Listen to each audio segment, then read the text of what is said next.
बड़ी हवेली की छोटी बहू। जब मैं वहाँ पहुँची तो मूसलाधार वर्षा हो रही थी। घर से चलते समय घर के सब लोगों ने मना किया था। कहा था तेज बारिश होने के आसार हैं। गाड़ी का सफ़र वैसे भी निरापद नहीं। कहाँ पर टूटी सड़क मिलेगी, कहाँ पर गड्ढों में पानी भरा होगा, मत जाओ। पर मैंने किसी की भी बात नहीं सुनी। मुझे पता था कि दिक्कतें आएंगी, लेकिन मेरा वहाँ पहुँचना भी उतना ही ज़रूरी था, कम से कम मेरी अपनी नज़रों में। उस बड़ी हवेली की उस छोटी बहू के लिए, जो कि मेरे लिए अत्यंत विशेष है, जिसकी आँखों के एक कोने में खुशी की आधी झलक देखकर मैं कृतकृत्य हो जाने के लिए अधीर थी। उसने मुझे लिखा था, दीदी अब आप आ भी जाइए। हवेली यानी घर बेमरम्मत हो गया है, इतना कमज़ोर कि कभी भी आंधी तूफान में बैठ सकता है। इधर के सब लोगों ने अपना अपना घर बिल्डर को दे दिया है, ताकि वह बहुमंजिली इमारतें बनाकर उन्हें भी एक एक फ्लैट दे दे। हम लोगों की भी एक बिल्डर से बात हो गई है। छोटी बहू का यह आग्रह मैं टाल नहीं सकती थी। वह मुझसे 17 साल छोटी थी, लेकिन समझ और दरिया दिली में 17 साल बड़ी लगती थी। मुझे पता है, 19 बरस की भोली सी उम्र में जब वह इस बड़ी हवेली में छोटी बहू बनकर आई थी, तब से ही, उसी क्षण से ही वह उस घर की, उस कुटुंब की अविभाज्य अंग हो गई। एक एक जन से इतनी अंतरंग, जैसे रिश्तों की जानी पहचानी डोर से जन्म से पहले से ही बंधी हो। घर में थे ससुर, सास, 2 बड़ी नंदें, दोनों के पति, बच्चे, एक अविकसित दिमाग के जेठ और पागल जेठानी, उनके बच्चे, एक लालची बेटी, एक बेटा जो पूरा शातिर था। साथ में थी चाची, सास, ससुर, उनका बड़ा सा कुनबा। घर में हर दिन मिलने जुलने के लिए आने जाने वाले लोगों की कतारें।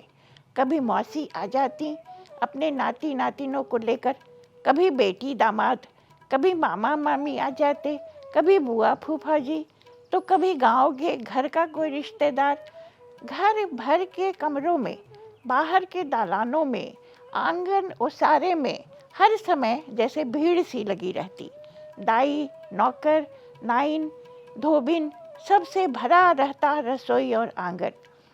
सबको चाय का प्याला मिल गया कि नहीं, नाश्ते की प्लेट में नमकीन, मठरी, दाल, मोठ के साथ शक्कर पारा दिया कि नहीं, इस पर छोटी बहू की चौकस नज़र हरदम रहती। मज़े की बात यह थी कि हर किसी को छोटी बहू ही पूछे कि यही तलब रहती।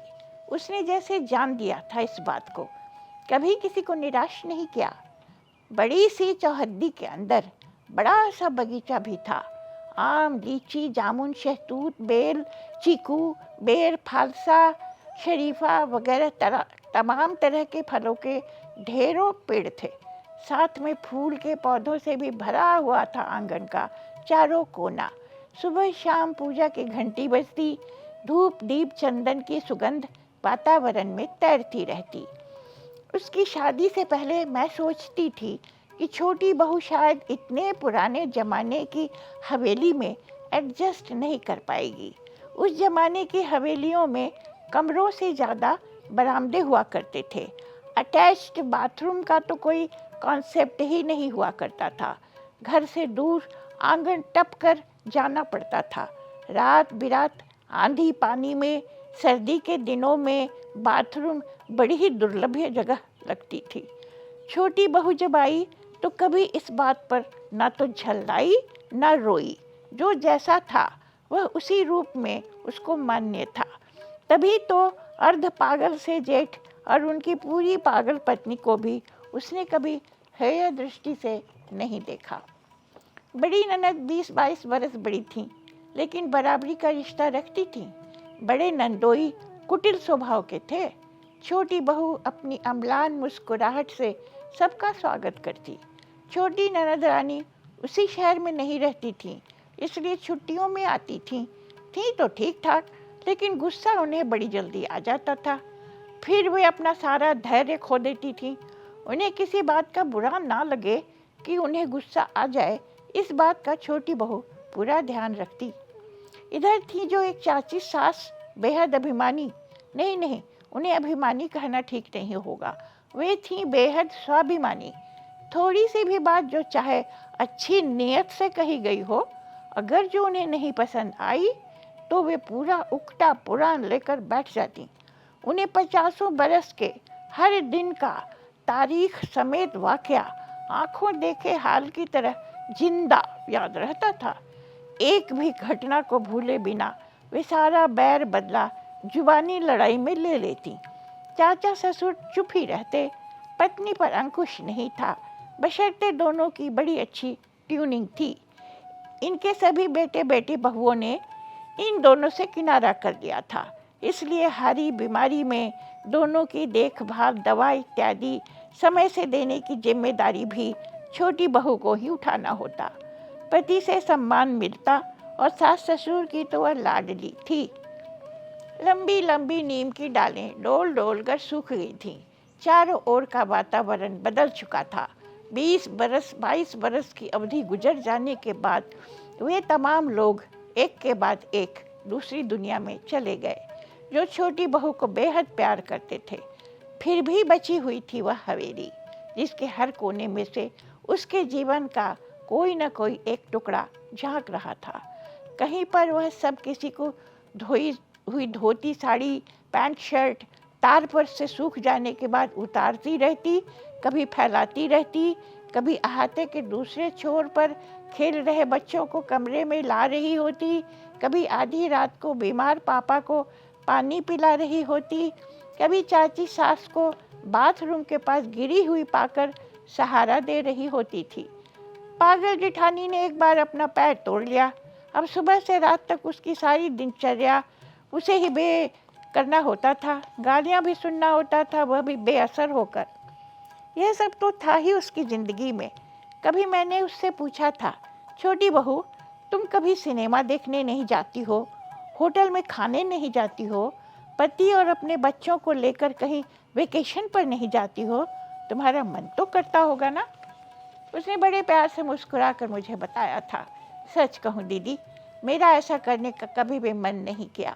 मेरा ये जो परिवार आप देख रही है ना, इसकी सेवा करने में, इसके लिए ही जीने में मुझे तृप्ति मिलती है, आनंद मिलता है। होटलों में जाने या वेकेशन में जाने का उद्देश्य तो यही है ना, खुशी पाना। तो यह सब कुछ मुझे यहीं मिल जाता है, फिर मैं परेशान क्यों रहूं? मैं निरुत्तर हो गई थी, क्योंकि वह आज की लड़की है, जबकि आज हर कोई केवल स्वयं के लिए जीता है।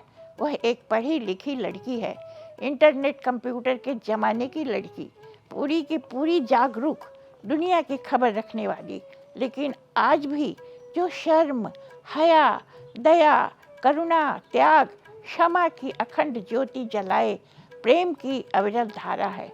मैं इतनी बारिश में खुद को इसीलिए नहीं रोक सकी थी, क्योंकि मैं यह सुनिश्चित करना चाहती थी कि हवेली जो उसकी कर्म भूमि रही है, उसकी अब ढहाई होने वाली है। इस बात से छोटी बहू आहत तो नहीं है, वह खुश तो है।